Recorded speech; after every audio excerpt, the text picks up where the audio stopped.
Welcome to Uncanny Valley, population 73. The signs at the edges of the valley are quite large for the village it introduces, and the tall lettering is visible for quite a long way. Most locals never come closer than a few hundred feet, just close enough to read the whole sign in full. When I say locals, I mean people from outside Uncanny Valley, from the communities around it. Whoever those 73 people are or were, they never leave the town, nor do we go into it. Some people from further away have, on occasion, passed through it, seeing as it does cut a fair bit off the trip around the valley, and for some reason it still appears on regional maps, but as the whole area is pretty much out in the sticks, it doesn't happen too often. Those who just drive through, never stopping, or at least never leaving their cars, have told stories about how the place unnerved them. The few townsfolk they see just stare at them from doorways or street corners. Those who do stop and get out. Well, I've never heard anyone tell that story, put it that way. I suppose I lied a bit. Everyone round here knows not to go to Uncanny Valley, and almost no one ever does. Hardly anyone local even drives through there, unless it's a real emergency. I certainly never had. It's drilled into us from the cradle onwards. Don't go to Uncanny Valley. And, with the rare exceptions of someone driving through the town, and locals going missing near the valley, a wandering drunk, an errant toddler, most everyone keeps well out of harm's way. That kind of incident only really happens about once or twice a decade. Uncanny Valley's never heard anyone who didn't go there or didn't stop there. We don't go there. So when I was driving home from a friend, late one November night, I don't know how I found myself on the road there. I've driven from her place hundreds of times.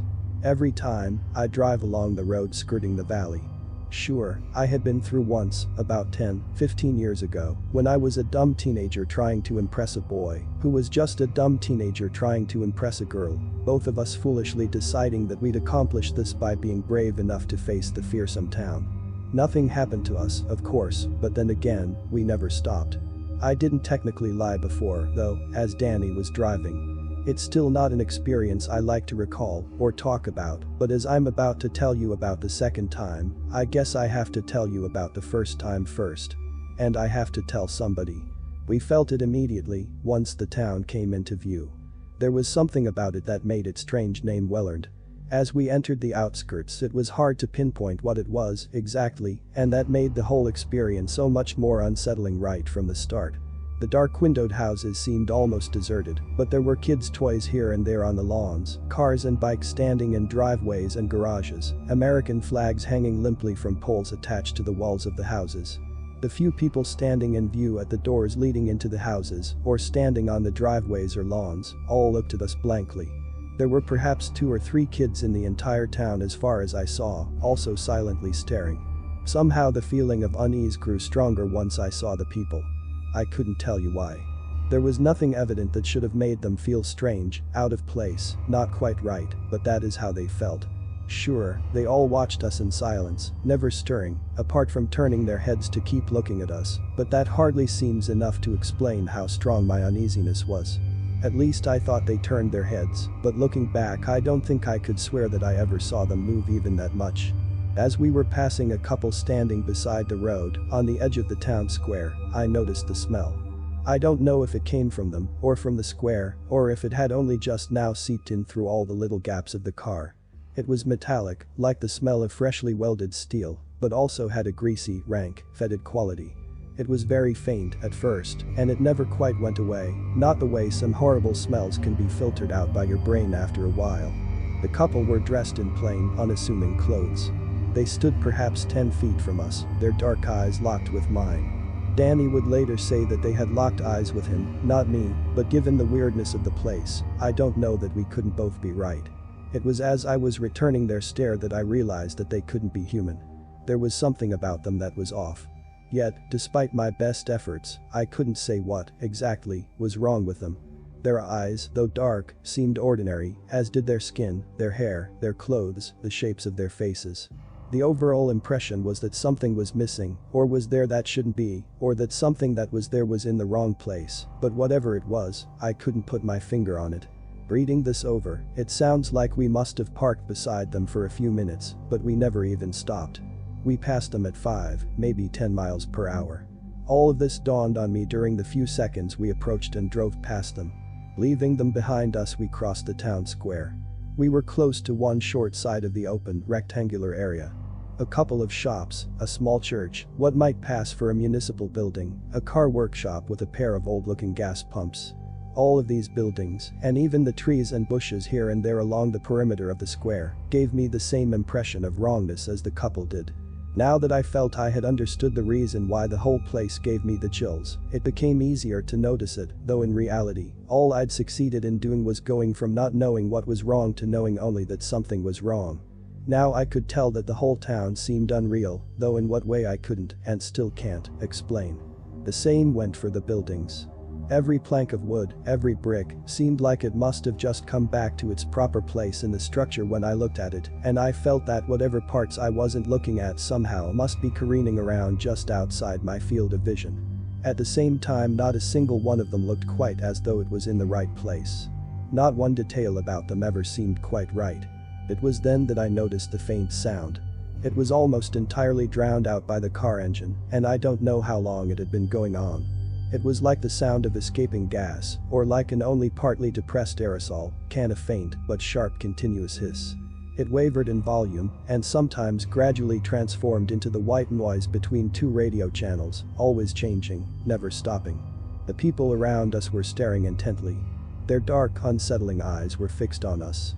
I felt like they hated us, that we were intruding, and that if we didn't get the hell out of there, we'd find out just how mobile they actually were. I was paralyzed by fear, however, and couldn't even force myself to close my eyes. Tears were running down my cheeks that ached with the effort of clenching my jaw shut. My breaths were short and shallow. I tried to will Danny into driving faster, but he continued to crawl, probably less than 5 miles per hour now, even though I could tell from his white knuckles and the beads of sweat on his forehead that he was also affected. It wasn't before we reached the end of the square that the car began picking up speed. Slowly, we reached perhaps 5 miles per hour, passing through rows of houses just as eerie as on the other side of town. As we passed beyond the last house, leaving the last couple of townsfolk staring at the back of the car, the speed picked up more quickly. By the time we passed the town sign, we were hurtling along at 60, 70, 80. "Stop!" I cried out, my tongue and voice suddenly my own again, as we were bearing down on the T intersection where the road to the town met the road going around the valley. Danny slammed on the brakes and even pulled the handbrake. We were drifting, tires squealing like stuck pigs, my own shriek joining their choir, as we slid to a halt, the front wheels digging trenches into the verge as we nearly drove into the ditch. I don't know if the engine stalled or if Danny turned it off, but we sat in silence for several seconds as the dust of the gravel verge settled and the smoke from the burned tires cleared before either of us even dared to breathe. Raspy breaths from both of us mingled with my sobs and the throb of my beating heart. He whacked the steering wheel with his fist. I jumped, but it was as if the sudden noise somehow gave me leave to speak again. "Why didn't you drive faster?" I asked, tears still flowing, voice breaking as if I'd been crying for hours. "What?" "I was fucking flooring it from the moment we reached the square," said Danny, a frown disturbing his pale, sweaty face, dispelling, momentarily, the fear mirroring the one I felt. "It's a wonder I didn't hit any of those goddamn weirdos," he added with a surprising amount of vehemence. His voice was far from collected, but the note of terror in it had an edge of anger to it that I didn't feel myself. I said nothing about my own experience right then, too dumbfounded and in shock, still, to address the differences in our experiences. We just sat in silence, waiting for our friends, who would drive around the valley to meet us here. By the time the others arrived, he was standing outside the car, half leaning, half sitting on the hood, smoking a cigarette held in trembling fingers that he fought to keep steady. I was in the passenger seat, hugging my legs, and no longer actively crying, but I still felt the moistness of the tears on my cheeks. Our friends asked about how it was, of course, but neither of us felt like talking about it. I just shook my head, refusing to answer, though Danny snapped at a friend of his who kept pestering him, and he even shoved him quite hard. I got into one of my girlfriend's car, and during the ride back home I reassured them that Danny hadn't done anything untoward while we were waiting or during the drive. In fact, nothing ever did happen between Danny and me. For my part, even the sight of him brought back the memory of that. I'm going to have to use the word, don't I? Of that uncanny town and its eerie people. And every time my heart sank and a rill of ice water ran down my spine. If he felt the same, he never said it, but he never approached me either. He moved away after high school and stayed away. Myself, I came back after college to help my parents with their hardware store and sort of got stuck here. Stuck is an unkind word for it though, and I am genuinely happy in my hometown, but it was never something I planned on. Dana, my friend who I went to visit that more recent night, was one of my oldest friends, and she was one of the few to whom I told more about my experience than just the staring townsfolk. Not much more, though, because once we got out of there, it all seemed so silly, so impossible, especially for a teenager not yet well read enough to have the vocabulary for the task. None of the rumors I heard that probably stemmed from things Danny had said were much more informative than mentioning staring townsfolk, so I guess he didn't say much else either, if indeed he had experienced more at all. When my headlights lit up the sign that night, I felt the hairs on the back of my head and neck stand up. If I'd had any sense, I'd have stopped, made a U-turn, and left the way I came. I guess I was too tired to think or react quickly enough. The all-smothering darkness of the world beyond the headlights on an unlit road in the middle of nowhere can get to you under normal circumstances. Given where I was headed, my mouth felt dry, my hands clammy, my heart was racing, and my breaths were quick. The panic never really set in, though. It lurked just under the surface, ready to break through once something actually happened. But then again, why would something happen? I'd come through the town before and survived. This line of thought grounded me enough to keep the panic at bay for a while longer, until the road clearly began showing signs of not being quite right. It was straight as an arrow, but I had to keep adjusting the steering wheel to keep from driving into the ditch. Soon I saw the garden fences on either side of the road and hints of lighter shadows where the houses lurked, just beyond the influence of my headlights. I was actually glad that none of the houses had any lights on. Seeing more of them would have been worse than the fading memory of my previous trip. The gardens were creepy enough with their strange formless shapes of bushes and low trees. They kept drawing my attention for some reason, but I tried my best to keep my eyes on the road. My heart was still beating fast, its quick rhythm thumping in my head, in tune, as it were, with the sound of the engine and the faint crunch of the gravel beneath the wheels. Was the road actually covered in gravel? I tried my best not to look at what was clearly a paved road. Or clearly a dirt track. As I said, I tried not to look and tried not to think about it. The darkness of the gardens was full of eyes. I couldn't see them at all if I looked straight at them, of course, but I knew they were there, staring in pairs, in singles, in threes and more. I was as convinced of it as I am of the reality of the keyboard under my fingertips as I write this. Throughout the entire journey into town, I saw no living thing. I saw none of the eyed creatures who were following my every move. The fences on either side of the road were as fickle in shape and nature as everything else in the valley, but once they disappeared, I almost wished they had stayed. Ephemeral though they were still a barrier between the car and the eyes. Once I entered the town square, I left the dark shadows of the houses and their adjoining gardens behind, and the absolute blackness crowded closer again. The black, unseen eyes crowded closer, in their ever-shifting groups, just out of sight. Their bearers were unaffected by the light reflected from the ground, and yet I knew that they were in front of me as well as behind me, watching, waiting, always moving to stay out of the light. The car stopped. I don't mean that the engine cut out and the car slowed to a halt, and not that it was abrupt, as if hitting an obstacle. It simply stopped moving forward. There was a small jolt of motion, probably far less than I ought to have expected, given the speed I was going at, but the road outside became motionless. I kept pushing down on the accelerator, feeling the car vibrate as if it was still moving, still accelerating, but the twin cones of light showed the same, cracked concrete. It was surprisingly persistent, I realize, looking back, but at the time I was more preoccupied with my mounting panic attack. I felt faint, my chest tightened, and a thin, wordless wail began rising from my throat. I began to sob, begging the car to start moving. The strange metallic smell began entering the car, and in the silence the faint hiss was creeping into my ears. Both were growing stronger by the second. My eyes were tearing up as I sobbed and struck the steering wheel several times. Then I saw it. Ahead of me, on the edge of the headlight's reach, beyond the cone of light projected onto the ground, the darkness had a shape. Moment by moment it grew clearer as it entered the light. I say entered, but it was not moving, not in any normal sense of the word. Nonetheless the man, now more a dark gray shadow than black, crept closer, standing upright in front of my car, his eyes fixed on me. No, it wasn't a man that grew more distinct the closer to the lights it moved. The woman's eyes were fixed on me. No, I had been mistaken, it was clearly a man. A boy. A young woman. It was becoming brighter, but wasn't it still almost entirely black, as if unlit by the headlights? Wasn't it already so reflective it made my eyes burn? Wasn't it both? Neither. The impression was changing so rapidly now, becoming so muddled that my brain couldn't keep up, yet I couldn't look away, out of sheer terror. I couldn't bear the thought of what would happen if I looked away. Oh God, what if I blinked? My heart was pounding in my chest, and pain surged through my head with each heartbeat. I mustn't look away.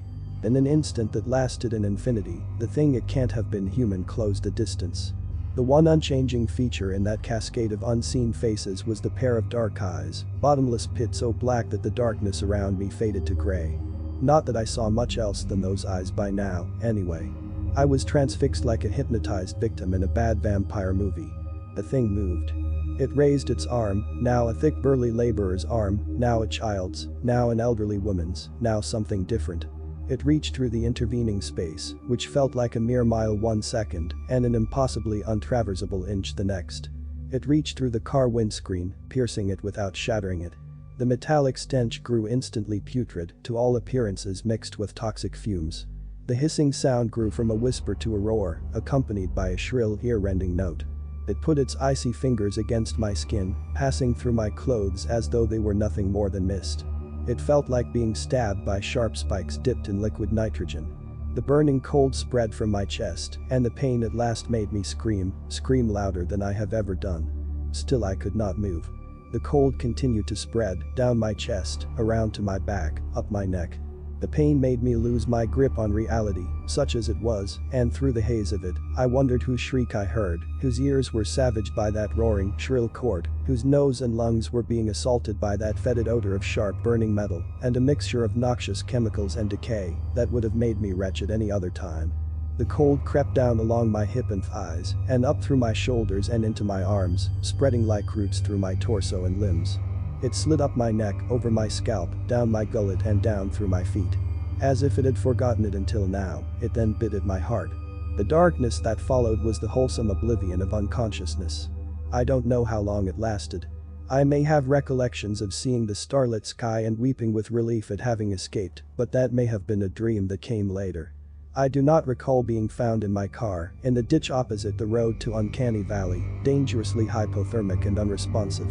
I don't recall being rushed to the hospital, or what they did to me once I got there, though I'm told I grew panicked almost as soon as I came back to consciousness, raving confusedly about its inside and its gone through amidst cries for help. I don't remember those moments.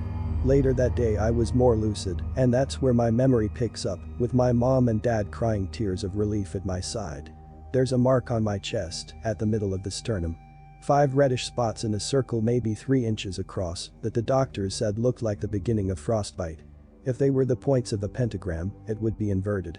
After a day or so I was able to have visitors other than next of kin, and Dana was full of tears over having been the reason I was even in the neighborhood of the road through Uncanny Valley. I did my best to assure her that she wasn't responsible in the slightest, but I think she still blames herself. My recovery has been slow. Mom insisted I move back in for the duration, so I'm back in my old room. I suffer from aches in most joints, making it pretty much impossible to help out at the store. The doctors haven't been able to pinpoint the reason why yet. In addition to that pain making it difficult to fall asleep, I have nightmares about the event almost every night. It's always confused, and the details change and are quickly forgotten, but at their core is always that dark, staring, freezing cold thing. Mostly I manage to shrug off the memory of the dreams over the course of the day, but the terror at the time is exhausting, and I usually cry myself into fatigued dreamless sleep in the small hours. During the days I'm tired, and most days I just shuffle through the chores Mom allows me to do, to at least give some sort of structure to my days.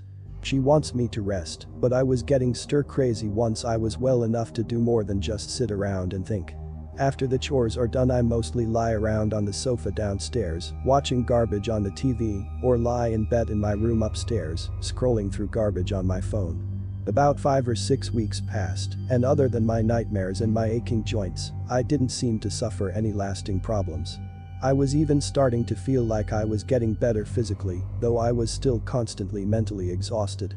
The dreams were getting slightly less frequent, at least with regards to my being wakened by them, though my nights were still far from as restful as before. Then the nausea began. After a few mornings of vomiting, I realized that I had missed my period. Twice. A cold knot lodged itself in my gut once I realized that. It remained there as I went to the pharmacy, driving my car for the first time since that night. The windscreen was as pristine and unbroken as it had ever been.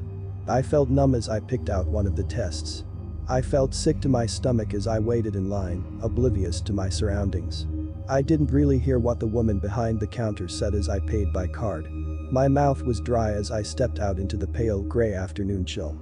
The uncertainty broke me, and I went across the street to a diner opposite the pharmacy and used the bathroom there. As I waited for the result to show up, the night in the valley returned to me in full force, though all jumbled together, with flashes of memories of the time in college, when I'd had a pregnancy scare when the condom broke. It had been the worst anxiety I'd ever felt up to that point. Now it seemed almost insignificant, both through the passage of time and through the greater ordeal my drive through the valley had been. That time the result had been negative. This time it wasn't. That time I'd had sex within the time frame that would have made a positive result possible. This time I hadn't. I tried another strip from the packet. Positive. The third one was also positive. I left the bathroom with an even lighter head than I had gone into it with. I focused on the exit and on reaching it without falling, which was difficult given how the whole room was spinning. At the time I didn't really register anything that was being said around me, but somehow the conversation between two guests at the counter suddenly penetrated the fog of my mind just as I reached for the door handle. "Did you hear? The signs changed." "Changed? Yeah. Drove past it myself yesterday. Now it says welcome to Uncanny Valley, population 72. All of a sudden, my stomach didn't feel quite right.